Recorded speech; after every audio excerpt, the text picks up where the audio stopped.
Ladies and gentlemen, boys and girls, hope all of you having a great week. Hope all of you having a great day. Hope all of you having a great summer. If not, hope this video can make it a little bit better. And man, oh man, we got to talk about an individual who is flying under the radar. And it's weird because you really don't say that, and that phrase itself isn't affiliated with the #1 overall pick in the most recent NFL draft, Mr. Cam Ward. I can't remember for the life of me the last time a #1 overall pick at the quarterback position has been, I don't want to say this underhyped, but it's more so of this is just the best way to say it, least talked about heading into the season. There just hasn't been a lot going on with Cam Ward, and it reminds me of something my grandfather told me growing up. And if you've been watching the channel for years now or months, you probably heard me say this from time to time.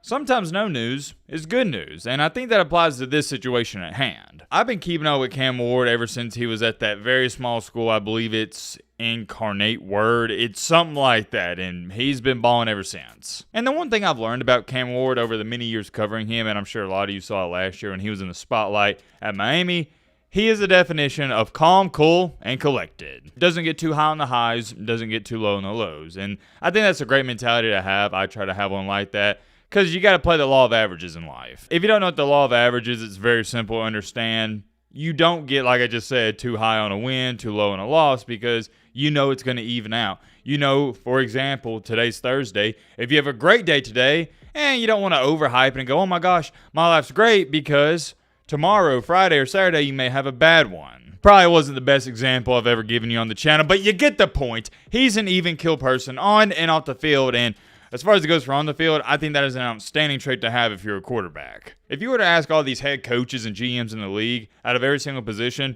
which one do you want your player to have his head on screwed on correctly the most, they'd all say quarterback. They wouldn't even think about it. Your quarterback can't be a diva. It's just not a recipe for success. They are the leader of the group, so by default, they need to be, or should be at least, a little bit more mature and a little bit more stable. This is a common stereotype. Who are your divas in the NFL? Who's got more of a, I guess we'll say, bigger personality? Your wide receivers and cornerbacks, guys like that. Whoa, whoa, whoa, whoa, whoa, hold on. I'm looking at the comment section on the recent video. This guy just said Matt B pounding Tortos with another banger. Yeah, we gotta give you a strike, man. We can't be having none of that. I'm reading off one more comment. Didn't know Toretto was making football videos? Who is that? Hold on, let me look it up. Who is Toretto? Hold on, I'm doing this in live time. Man, you talking about Dominic Toretto off of Fast and Furious? All right, bro. Oh, this is the comment under it. Bartholomew the Bald. I'm not even reading the rest of that. You're going to strike. But getting back on track here and with the main focal point of today's video, Cam Ward got selected #1 overall in the most recent NFL draft. Clap it up, clap it up. He is now with the Titans, and things have been fairly intriguing, especially the past couple of days. He's been trending all over Twitter because of this quote right here. A reporter asked him, I actually can't remember what hold on. What did they ask him? What was that question? I can't even find it. I saw it somewhere, but the reporter asked him something about the team. It's really besides the point. All you need to know is Cam Ward responded with, and this was the part that was trending, we're very mid right now. No, this is not AI. This is legit, because some people are like, oh my gosh, this is AI. No. Really, Odilio, and I know you can get confused in the B2025 because there's AI videos everywhere. Cam Ward said, and I'm going to quote it, say it one more time, we're very mid right now. It was trending for obvious reasons because there was mixed opinions and emotions. Some people felt like, man, even if you think that as a quarterback, you shouldn't say it to the media. Other people were like, no, I respect Cam Ward because he's telling the truth and he's being honest. Let me know in the comment section what you think about it. Do you like him saying this? Do you not like it? Me, I guess I'm kind of in the middle of it. It really doesn't bother me whatsoever, but I understand the arguments from both sides. I just think we're very mid right now, from my position to up front to the receiver's position. But and here's the thing, Cam Ward didn't just say, oh yeah, we're mid. He went at every position group, and when I say win at, I'm saying he listed them off, saying the offensive line, wide receivers, quarterbacks, including himself, we're all mid. Combined, mid-team. Yet again, I'm going to double down on this. I don't care that Cam Ward stated this. As a matter of fact, he's probably sugarcoating it, because let's be honest, are the Titans even mid? No, they're not. They're below mid. And here's the thing. I don't know what people expected him to say. Did they want him to get up there and go, oh, yeah, I'm dicing up the defense. It's an easy transition from college to the NFL. Wide receivers are kicking butt. We're great. We don't have anything to work on. No, that's not what a leader says. Because you know this, especially as a rookie quarterback. I'm talking to you, Timothy and Bobby, watching this video. You know it. And you never played in the league. There's always room for improvement. I think it's a breath of fresh air for him to get up there as the #1 overall pick and say, yeah, we're just a mid team. I'm mid. We got a lot to work on. I like it. That's enough of that. Getting that out the way, let's talk about Cam Ward and the Titans heading into 2025. And let me know in the comment section because I'm really curious. What do you expect out of Cam Ward heading into his upcoming season? Here's what I expect. I'll give you my 2 cents. Let's remind some people, I know y'all like to live in this fairy tale land and go, oh yeah, he's the number 1 overall pick. He's not going to skip a beat. He's going to make a easy transition from college to NFL. He's going to throw for 3,500 yards, 30 touchdowns, only 5 INTs. Let me clarify. That is not normal. I know C.J. Stroud had an outstanding rookie season, but more times than not, like Trevor Lawrence and many others out there, Peyton Manning, list goes on and on and on, Bryce Young, when you're the number 1 overall pick, or heck, any rookie quarterback, and you're starting in the first season because Cam Ward is going to be the starter, it's not going to be a good year for you. It's not. Notice I didn't say it was going to be a bad year. I just don't think it's going to be a good year. I think best case scenario, it's an average season for him. His biggest problem and dilemma is the same one that Bryce Young faced with the Carolina Panthers and still somewhat is currently facing. He is with I'm not going to call the Titans a terrible franchise, but they're not a good one. Cam Ward's problem isn't anything about him. We know he's phenomenal. We know he's an exceptional talent, yada, yada, yada. I could rant and rave on him for the next 10 minutes. You get the point. He's the number 1 overall pick. His problem is the offensive line, the wide receivers, all the pieces surrounding him. Are the Titans, and more importantly, the coaching staff, going to put him in the best position possible to succeed? Are they going to set up some runs to lead to the play action? It's the little things like that you got to pay attention to. I'm telling you right now, if the Titans do not establish a run game this year, it is going to be ugly. U-G-L-Y.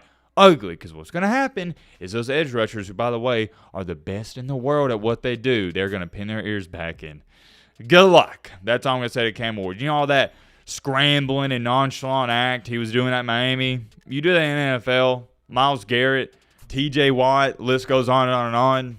They're going to rip your head off. Let me give you a stat line, though. If I had to predict the Titans' record, they're not making the playoffs. They may win anywhere from, I'd say, low, on the low end, 4 games, high end, 7 or 8. Give me a second, though. I'm pulling up Cam Ward's stats from college just to give you somewhat of perspective. What did he do in that final year in Miami? All right, completed 67% of his passes. That's pretty solid. 4,300 passing yards, 39 tutties, 7 interceptions. It's not going to look anything like this. I expect this would be a scale 1 to 10, 5 being average, 7 being a, we'll say, good year for Cam Ward. I expect him to be around average. A good year would be numbers like this. So he had 4,300 passing yards out of Miami. Remember, NFL, you have 17 games in a regular season now. I'd say somewhere around 3,300 passing yards, completing around 60% of his passes.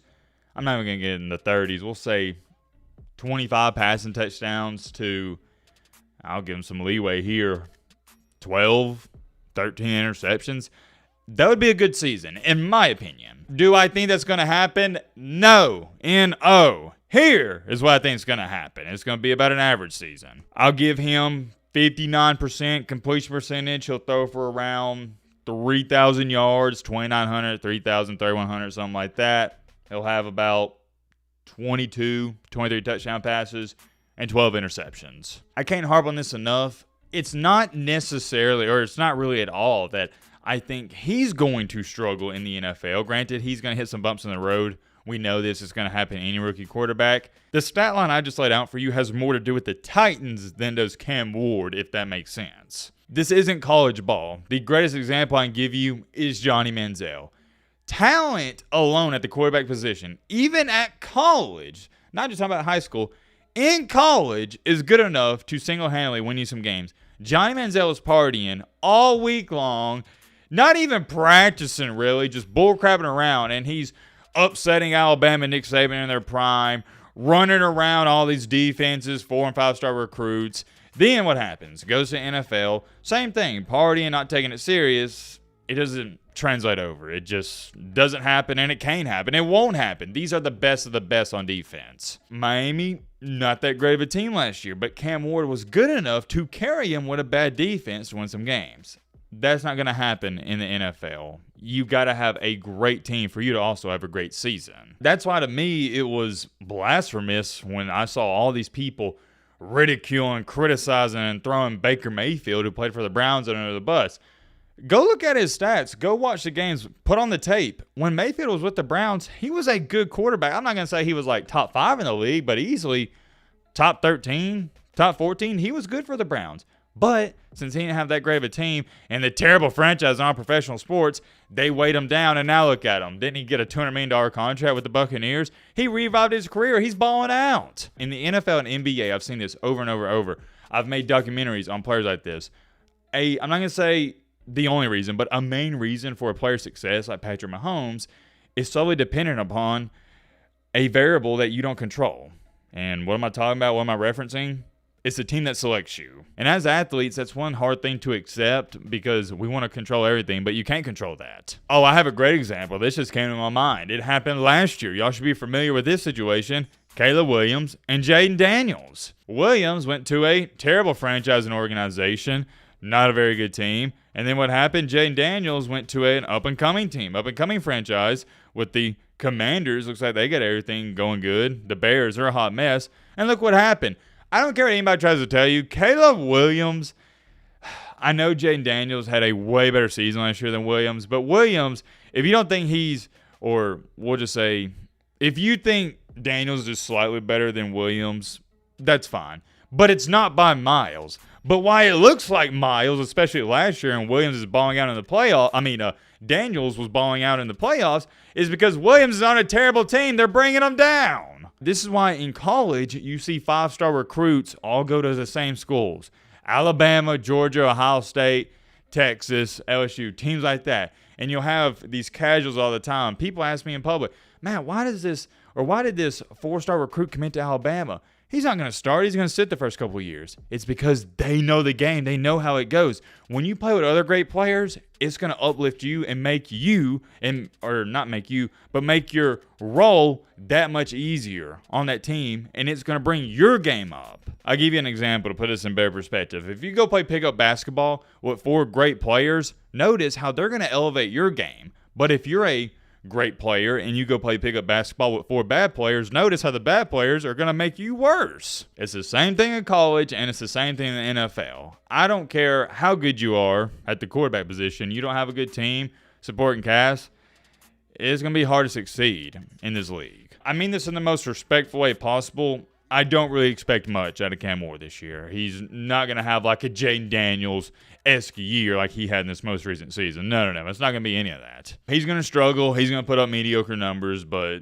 that's what you should expect when you're playing on a bad team. Many more things I could say. I'm going to end off here. Let me know your thoughts on this down below. But